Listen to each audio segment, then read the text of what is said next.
매일 성경 묵상을 돕는 해설 가이드입니다. 안녕하세요, 묵상 코치입니다. 함께 읽고 나눌 말씀은 마태복음 5장 1절에서 12절까지 말씀입니다. 예수님은 천국 도래를 선포하시고 온 갈릴리를 다니시면서 천국 복음을 전파하십니다. 그리고 많은 무리들 중에서 제자들을 따로 부르시고 그들에게 하나님 나라의 삶의 방식을 가르치십니다. 1절에서 2절 읽겠습니다. 예수께서 무리를 보시고 산에 올라가 앉으시니 제자들이 나온지라 입을 열어 가르쳐 이르시되. 1절에서 2절은 산상수훈의 도입입니다. 산이라는 표현은 갈릴리 호수 서편에 경사가 솟아오른 땅을 가리킵니다. 기도나 가르침을 위해서 언덕 위에 조용한 곳으로 물러가시는 것은 예수님의 가르침의 일반적 특성입니다. 3절에서 12절 읽겠습니다. 심령이 가난한 자는 복이 있나니 천국이 그들의 것이며, 애통한 자는 복이 있나니 그들이 위로를 받을 것이며, 온유한 자는 복이 있나니 그들이 땅을 기업으로 받을 것이며, 의에 주려고 목마른 자는 복이 있나니 그들이 배부를 것이며, 긍휼히 여기는 자는 복이 있나니 그들이 긍휼히 여김을 받을 것이며, 마음이 청결한 자는 복이 있나니 그들이 하나님을 볼 것이며, 화평하게 하는 자는 복이 있나니 그들이 하나님의 아들이라 일컬음을 받을 것이며, 의를 위하여 박해를 받은 자는 복이 있나니 천국이 그들의 것임이라. 나로 말미암아 너희를 욕하고 박해하고 거짓으로 너희를 거슬러 모든 악한 말을 할 때에는 너희에게 복이 있나니 기뻐하고 즐거워하라. 하늘에서 너희의 상이 큼이라. 너희 전에 있던 선지자들도 이같이 박해하였느니라. 3절은 영이 가난한 자의 복을 말합니다. 심령이 가난한 자는 복되다라고 말합니다. 예수님은 심령을 붙여서 마음의 상태나 태도가 가난한 것을 말씀하십니다.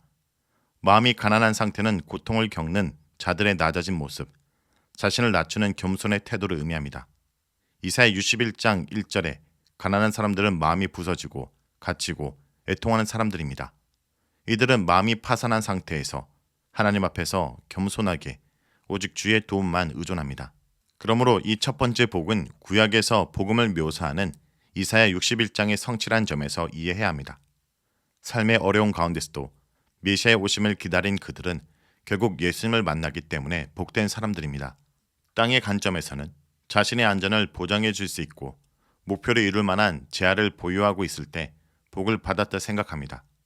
부와 지식과 권력과 같은 것을 가지면 복된 사람으로 사회가 평가하기 때문입니다. 그러나 어떤 일로 마음이 무너진 상태에서 겸손히 하늘 아버지께 의존한 사람은 복됩니다. 하늘나라가 아들을 통해서 왔고 이 나라는 겸손한 자들의 것이기 때문에 이들은 하나님 나라를 얻습니다. 4절과 5절은 애통하는 자와 온유한 자의 복을 말합니다. 애통하는 자들이라는 표현은 사별한 사람들이나 회개하는 자들을 의미하는 것이 아닙니다. 그들은 세상적인 관점으로는 행복해 보이지 않는 자들입니다. 그들은 하나님에 대한 충성심 때문에 고통당하는 사람들입니다. 이는 이사야 61장 2절을 반영하는데 이사야 본문은 메시아의 사역 중 하나로 위로를 약속합니다. 이들은 하나님의 구속 역사 속에서 세상의 조건을 뛰어넘는 행복을 발견하게 될 것입니다. 그들이 위로를 받을 것이며 라는 표현은 하나님이 행하실 일에 대한 수고적 표현입니다. 온유한 자라는 표현은 마음이 가난한 자와 같은 구약의 성경의 사상을 반영합니다. 그들은 권력을 휘두르지 않으며 자신들에게 적절한 것을 주시는 하나님을 의지하는 사람들입니다. 마태복음은 예수님의 사역의 특성으로 이 온유함을 강조합니다. 온유한 자들에 대한 약속은 시편 37편 11절에 인용하고 있습니다. 그 땅을 소유하게 된다라는 것은 좀 더 일반적으로 온유한 자들이 악한 자들을 대처하게 된다는 사상을 나타내지만 시편에서는 주로 팔레스타인 땅을 가리킵니다. 예수님께서는 이것을 지역적 의미가 아니라 결국에 온유한 자를 신원한다는 관점에서 적용하십니다. 6절에서 7절은 의에 줄이고 목마른 자와 긍휼히 여기는 자의 복을 말합니다. 영적인 배고픔과 목마름에 대해서 시편 42편 1절에서 2절과 이사야 55장 1절에서 2절을 참조할 필요가 있습니다. 이곳에서 그들의 유일한 바람은 하나님을 신뢰하고 그분께 순종하는 것입니다. 이런 의를 배고파하고 목말라한 자들은 복됩니다. 여기서 의라는 것은 인간에 대한 하나님의 신실하심, 하나님의 구원 행위를 뜻합니다. 배고픔과 목마름은 하나님의 구원을 갈망하는 표현입니다. 의로운 백성은 줄이거나 목마르지 않게 해주실 긍휼의 하나님께 구원과 해방의 소망을 두었습니다. 불의의 세상에서 다른 것에 의존하지 않고 하나님의 개입을 갈망하는 사람은 복됩니다. 하나님은 반드시 이들에게 응답하십니다. 7절은 다섯 번째 복으로 긍휼을 베푸는 자들은 복됩니다. 긍휼은 율법의 정신으로서 하늘나라의 복음의 특징입니다. 긍휼을 베풀어야 되는 대상은 공동체의 내부와 소외되고 죄 많은 외부인을 포함합니다. 하나님은 긍휼을 베푼 손길을 반드시 기억하고 보상하십니다. 종말론적으로 최후의 심판 장면에서 심판의 잣대는 긍휼을 베푼 여부이므로 긍휼을 베푼 이들은 긍휼을 얻습니다. 특히 자신의 어려운 형편에서도 불쌍히 여기는 인생을 살아갈 때 하나님은 그런 삶이 옳다고 인정하십니다. 8절의 여섯 번째 복은 마음이 깨끗한 자들은 복되다고 말합니다. 마음이 청결이나 순수는 진실함, 곧 거짓과 반대되는 태도를 의미합니다. 8절의 배경인 시편 24편 4절에서 6절은 하나님의 얼굴을 구하며 성전을 향해 올라가는 자는 손을 깨끗하게 하고 마음을 청결하게 해야 합니다. 이는 이웃을 순수하고 신실하게 대하는 것을 뜻합니다.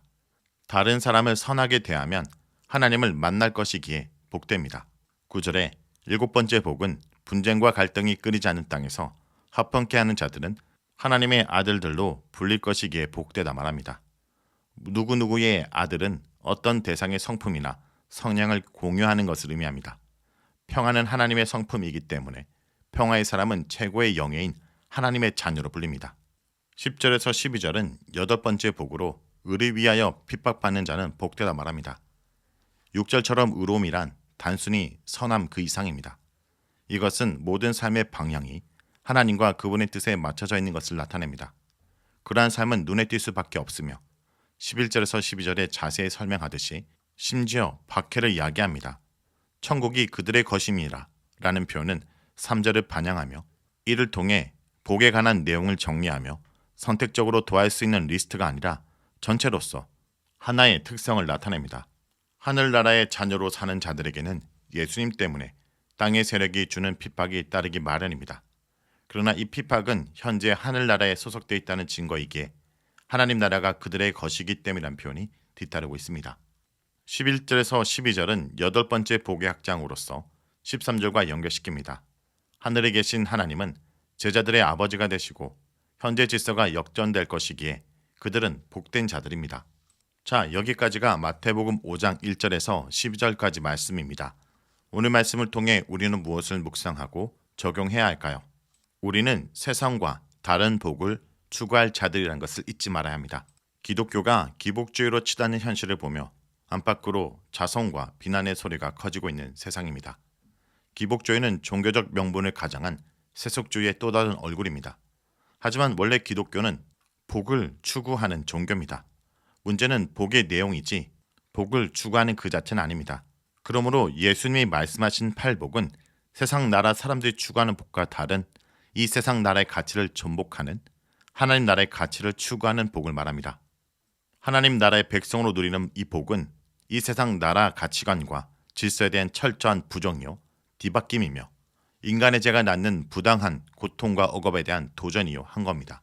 성도 여러분, 세상이 추구하는 복을 따라가지 않고 하나님이 말하는 복을 추구하며 살기 위해서는 예수님이 말하는 이 팔복의 의미가 이 땅의 가치가 아니라 저 하늘나라 가치라는 걸 깨닫고 이 땅과 다른 삶을 살아가기를 결단해야 합니다. 그런 자만이 예수님이 말씀하시는 이 복을 누리고 살아갈 수 있습니다.